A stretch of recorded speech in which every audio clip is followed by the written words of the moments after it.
Hello, everybody, to the Nonprofit Edge. And this is an epic episode. So we are so glad you are joining us. If you are returning, welcome back. If you are new to the live stream, this is all about helping nonprofits navigate a really complex and challenging world today. And when I say epic, we have a panel of unbelievable young professionals who are going to be joining us. And this is all about the next gen members, attracting younger professionals for future sustainability. Because let's face it, these are your next members. And we really need to hear what they have to say, what their insights are, what they really want from their nonprofit, so that you get some good ideas about what you have to do to reach, acquire, and really retain them. And so we have some good information for you today. And we're welcoming Joe back from vacation. So hi, Joe. We're glad to have you back. Good to see you again. So what I'd like to, yeah, it's good to have you back. And so what I'd like to do is I would like each one of our amazing people here today introduce themselves. So you know what, let's start with you, Shruti. You want to let everybody know who you are, give them a little bit of background. We're so glad to have you here today. Thank you so much, Maureen. That was a great introduction. And hello, everyone. This is Shruti, and I'm experienced IMIS consultant. I've been with John Consulting since 2.5 years almost, and it's been very great working with nonprofits. I would always refer them as my nonprofits because we really care about them, and we love our nonprofit clients, and it's always great working with them with all their issues and everything. We love to resolve every day a new issue. And I know that we are glad to have you because our clients love you. So you're doing great. So I'm so glad that you're here because I know that you have amazing things to say. So Sarah, give us a little bit of background about you. Well, hello, I'm Sarah, and I went to McDaniel College to get my degree in marketing, and now I'm getting my master's. And I originally started at John Consulting as an intern a few years ago, and then now I'm back as a marketing coordinator while I'm still in school. And I am loving working with Sarah as I am their fractional CMO, and she is just kind of like my right arm here. So I'm so glad to have you here, Sarah. And Ornima, last one on our panel. Tell a little bit about you. It's really exciting to be on this panel. I recently graduated from Johns Hopkins with a master's degree in engineering management, and I have been working with John Consulting through my summer internship. I continued working with them through my last semester, and I've been full-time now. So it's been wonderful working with new clients, understanding a new environment. I previously was working as a consultant in a financial sector, so this sector is completely different. I'm enjoying the whole new experience here and helping them achieve their goals. That's wonderful. And I know they're happy to have you as well. So, all right. So what I want to do is I want Joe to kind of paint the picture here. Why are we even doing this? And what's really happening out there right now in the climate? So Joe, I have a question. You know, what are nonprofits missing right now with attracting young professional? Where is there a little bit of a gap? And kind of paint the picture for us. Okay. Well, thank you for that. Thanks for setting the table. And I'm really grateful to have some key team members here joining me today. Give the community a chance to meet some of the quality consultants that we have. I think, well, I want to start off by saying that when we transitioned from an independent consultancy to an agency in 2022, we ended up deciding that we wanted to just really focus on hiring from college, hiring interns and creating a temporary internship program that would then lead to future employment. I think that there are a lot of advantages of working with Gen Z. I think the Gen Z, they've really grown up. They've been immersed with technology their whole life. So a lot of Gen Z just have kind of innate, they're like what I would call a technologists. So even if you're not a computer programmer by trade, a lot of the younger generation, they have that really, they like technology. Technology's all around them. They're comfortable with it. They can pick up on it quickly. So, and I think what's happening in our culture is technology is accelerating cultural changes.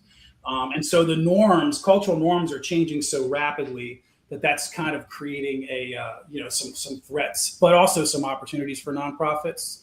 I think, the biggest threat obviously is if you don't adapt to the cultural changes, you're going to lose. You're not going to have the Gen Z buy-in, and that's obviously a very, very big threat. But there's also a great opportunity because those who make the right adjustments can really stand out and attract the really higher quality Gen Z clients. I find that so since we started our program it was in the fall of 2023, we've retained 5 interns as full-time employees.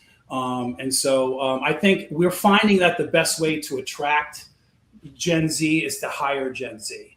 So, you want to connect to clients who have Gen Z resources, you have Gen Z resources. There's definitely a connection there. I also think that, I think the younger generation, they have a different perspective and they have different demands. I think, what's really worked for us, and I wrote an article about this, is the servant leadership. And really just kind of that structure where it's flattened out, everybody's important, everybody's elevated and supported. It's all about humility and openness. Also profit sharing. I think younger folks, they want to, it's very important that they want to feel like they're being treated fairly. And then profit sharing, I mean, by definition, that's fair. I just think that this is going to be a great opportunity for the community to meet, 3 examples of what you can find out there working directly with colleges. I use the platform Handshake. So Handshake is a free platform for employers to interact directly with college interns. And it's a great tool for hiring. And I've hired all of my employees through Handshake. So I wanted to mention that as well. So, but yeah, that's pretty much sums up. I think that's great because one of the biggest takeaways right there for me is when you have Gen Z working with clients, you are giving them the perspective of Right. Gen Z to the nonprofit, helping with them, this is how you attract non-members. They have the insight to help consult them to make those decisions, to get that strategy in place. So great way to kick this off. So, all right, so let's get to our panel of guests. I'm very excited about this. And we're going to start with Shruti. She liked this question when I kind of came up with them, when we kind of brainstormed this. So here it is. So when you hear about a professional organization, what's the first place you check to hear about it? Like a website, social media, and what makes you stop scrolling and actually click to kind of hear more about it? Right. So, first of all, I'll do a Google search about the organization and I'll go through the website as well as the LinkedIn so I can verify the credibility of the organization. Right. So, it really matters. The website really matters. I look for a clean, sophisticated design first, and then I learn more about who the organization is for and what value it offers. That's an important thing for me. And then where exactly I stop and I'll click is when I find the clear benefits of the organization. It can be through events, it can be for career growth, or it can also be for the member highlights. So I would also see in the social media, I'll see if the content is updated, it's not any outdated content, or if there are any events that's going on, which I'll be interested in. That's an important thing for me. And the another thing where I would stop and click is when I see the prices, which is good for me. And then I'll go ahead and I'll do apply, be a member of the organization. That's really good information because I'm hearing that if it isn't a very user-friendly website, you're going to kind of bounce, right? If it looks really dated and they didn't seem to care about updating it to the way the Gen Z people like to visualize things, really kind of be attracted to them, they're kind of not keeping up to date with what this generation really likes. So they're kind of True. behind the times there, right there. So very good points. Very good points. Thank you. All right. So Purnima, how important are reviews, testimonials, proof of outcomes, like people like me, are representing and deciding on things to join? So what would sway you? I think reviews and testimonials are very important. It and with reviews and testimonials, it also has to feel genuine. Like it's like, oh, this person actually feels this way about this organization. So it gives you a perspective of how a members feels about the organization, and that, oh, so that gives you a different perspective. Oh, I would maybe feel like this about this organization, and you see the benefits through a member, and that is more important for me. And when we talk about representation with any organization, right, especially if you're an early career person, you want to see more people in the earlier career perspective, or like few years above you, so that you can understand what you want in your career path. Or especially like if you want to be mentored, especially you want that idea of, oh, does this organization is open to mentoring and helping the new gen actually achieve their goals. So that representation is very important for me when I'm looking for an organization. Do they have that on their website? Do they actually talk about these things? um, yeah, those are a few of my thoughts, Maureen. So when you go to the website, would you like to see those testimonials pretty quick? Like, Yes. Yeah, bam, it's yeah, here. I would want to be on the home page, Yeah. so that it is highlighted. I don't want to go through like two other clicks to actually reach that, because Yep. like the attention span is very low, as you already know. So if And it is, that's what we're talking about. Yeah. Yeah. What you're saying is I'm not hunting for this. So yes, this is important for everybody out there, nonprofit, for website design, which we do, a lot of working with clients on this to build something that, I'm not hunting. sure. You give it to me, right? Yeah. Right. So good points. Good point. So Sarah, this is, kind of leading into this, is what is the biggest mistake organizations make when trying to talk to that younger professional online, like the messaging, right? Yeah, going along the lines of what Purnima said, is basically we want authenticity. I think in a world with AI and not seeing like what's real, what's fake, we really want authenticity from our brands and our organizations. And with our generation, I think that instant gratification with our content is really huge. So if we don't see the importance right away,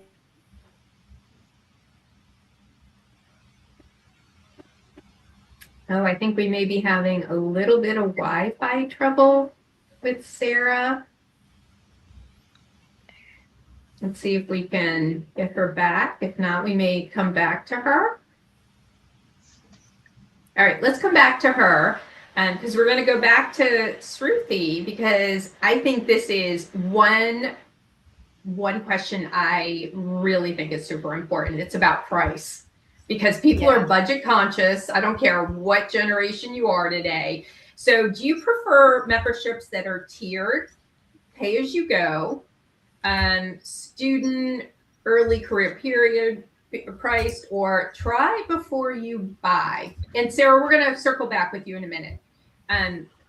Which one do you like, or which one do you think your peers like? Yeah. So that's really an important question, Maureen. I totally agree. Because I myself is a member in a nonprofit organization. It's called IEEE, and I've been their member since I think around 6 to 7 years, right from my undergraduation. And it helped me to take membership during my undergraduation because there are some price differences in between a student and a young professional. So while I was student, I was, of course, I'll be looking at my budget, and I look what opportunities and what learning I can do from the nonprofit. So that made a real good difference.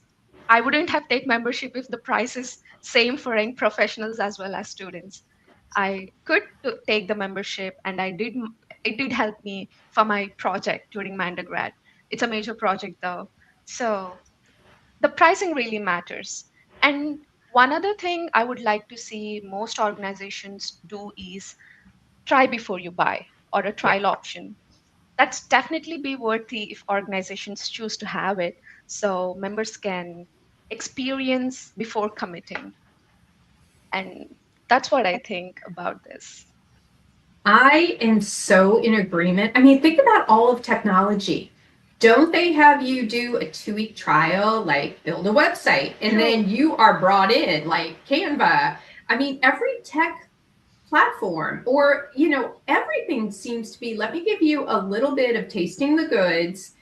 You get to practice with it. I mean, but Joe, you've been doing this a long time. Are any of the nonprofits giving them 3 months free, come in and take a course, see what we have, and then they get to know it, like it? Is anybody doing this? Yeah, I mean, that's what you would call like a temporary membership, and that was something that was I feel like it was more common decades ago than it is now. I mean, it's still a thing; clients still do it. Technically, it's very easy to do, because IMIS is really it's real easy to configure security with IMIS. So basically, you just have to, what most clients will end up doing is they'll create an activity type called temporary membership, and then in that field they'll have a through date. And then basically, if a person has that activity, they just get the membership security rights until that through date. And then you could take it a step further and then generate the invoice. So that way they've got a through date, and then it gets cut off, but they're already set up to join. So they have a link and they're good to go. So from a technical standpoint, doing a trial membership is pretty straightforward, and I think it's something that giving a taste. Another thing about giving a taste is organizations a lot of times will show at a high level a lot of the resources they have, but then when you go to try to get in-depth information, it's like, oh, that's how you promote membership. So a lot of organizations that strategy will give will give the general public a taste of this is what you can get without sharing everything. So yeah. Yeah. I think in consulting, that is definitely maybe, a strategy to consult people on and maybe see the outcomes and show how much of a benefit this could be. Yeah, I mean, So, all major software brands give everything free to students. That's yeah, what you yeah. give it free to students and add that extra, that dimension. I mean, having that younger generation adds more dimension to your organization. So it's a win-win. Yeah. Yeah, definitely. So Sarah, let's return back to you real quick, where we talk about, those mistake organizations talking to younger professionals, because we lost you for a minute. Let's go back to you. Yeah, excuse my technology problems. But I think the way nonprofits can really capitalize on this is doing like behind the scenes interactions with their executive board or with their members, showing like member spotlights, different ways to see what really goes on in your organization. And I think people really like to see that, and how you're going to continue to grow and what you're bringing to the table. So your generation's pretty savvy in picking up the fake stuff, aren't you? You can kind of really identify when people are faking it. When the brands are really like, this is, very AI generated. We've got the movie stars doing this. I don't think anybody wants the brand movie stars anymore. They really want real people out there demonstrating that, So I think the endorsement thing is kind of over with this generation, isn't it? Yeah. Yeah. So very, very good points. So, all right. Renima, what would make you automatically renew your membership, right? And what would make you cancel it without even thinking twice? Yeah. So basically, I think with our generation, everyone is tech savvy mostly, and then you have a lot of stuff that is freely available over the internet. So when you're paying for a membership with a nonprofit organization, you look for do I get a value out of the money that I've paid? Are there events? Are there newsletters? Is there like personally for me, is there, when I'm looking at my career, is there career growth? Is there some mindset there? So if I find some value in that, a bang for my buck, if I can put it in simple terms, I think I will be motivated to renew it. But as after I've been a member for a year, but I don't see any value it adding to my career or for my personal life, I think that's when I, without any thought, I'm gonna be canceling that membership. So, like, what does this organization offer that is not freely available to me anywhere else? What does it make it easy for me? So that's also something I would look at. Maureen. So this is a question definitely Sarah gravitated to that I'm going to ask her, but I do want to ask you, and I'm going to also ask Sruthi, what is the one benefit that you find most valuable? What is it that, with all the things that a nonprofit offers, which one would you find most valuable?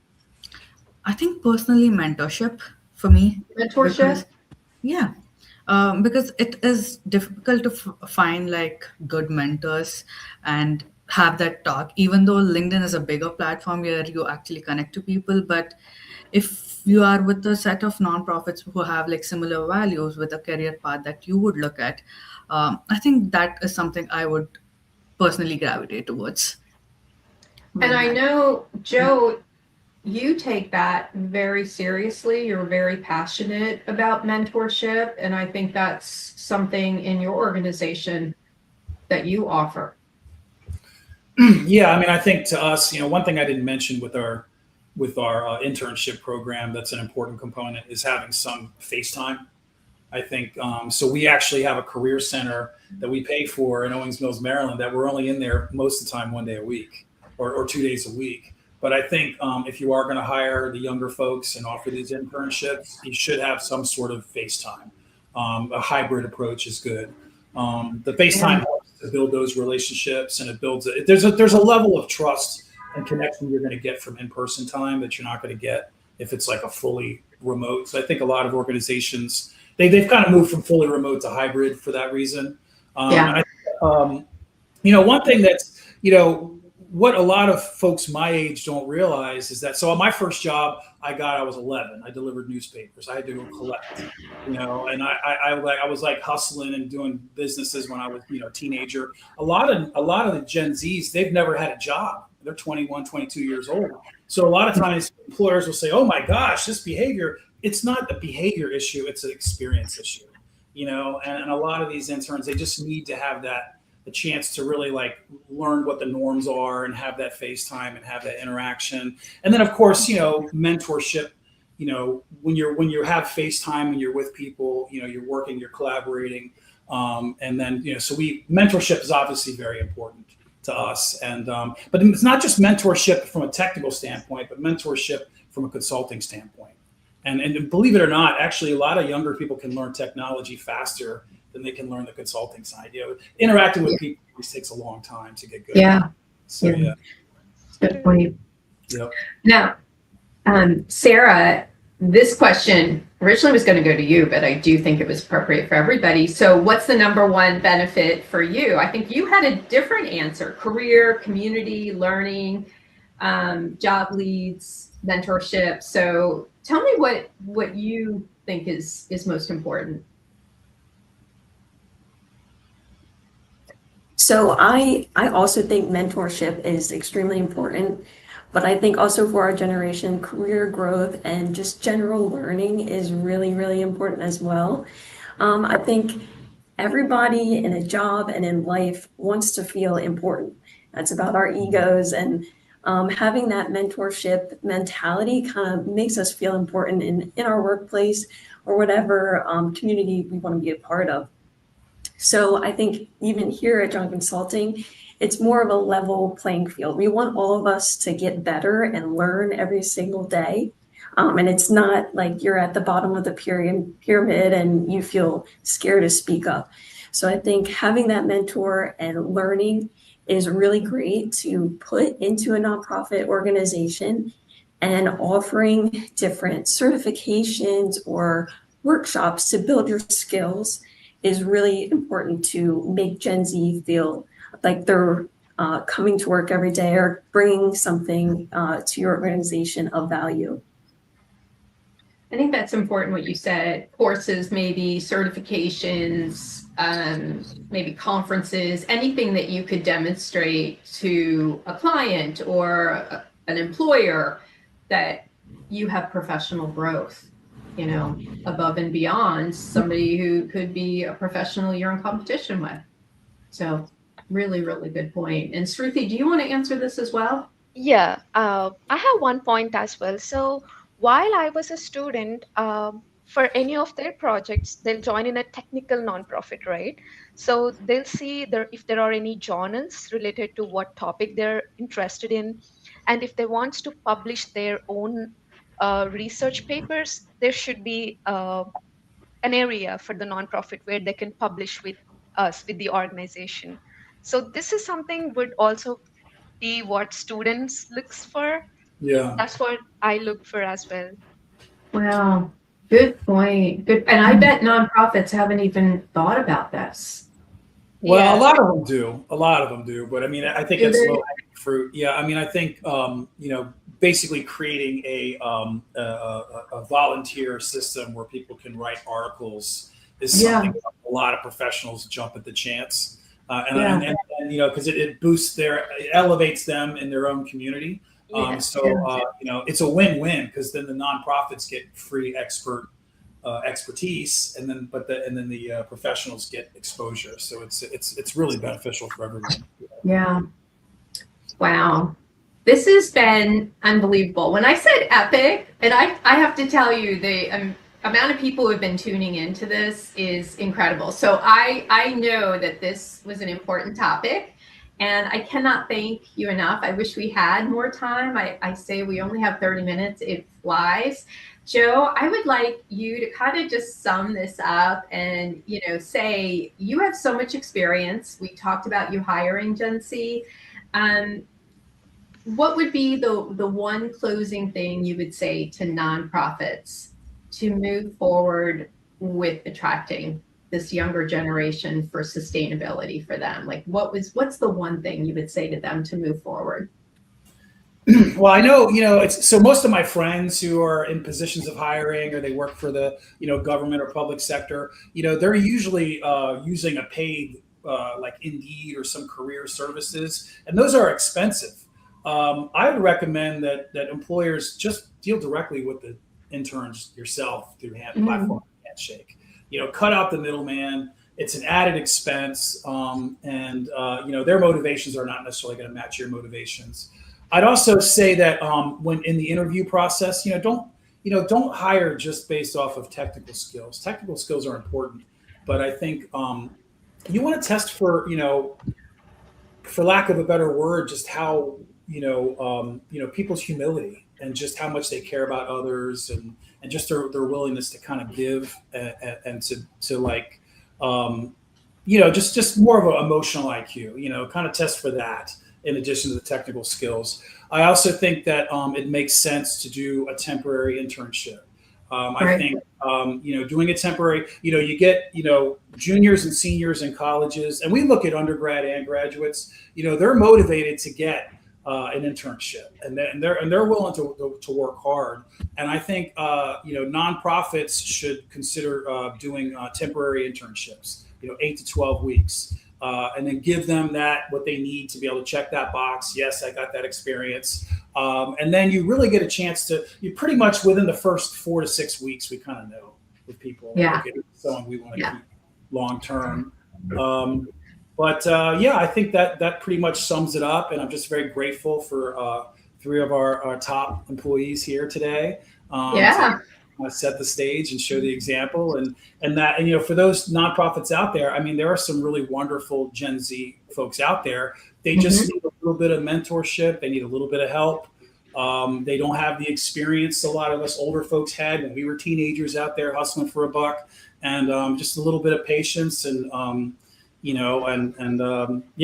that's it. I'm just really thank you guys for joining and taking the time. Yeah, definitely.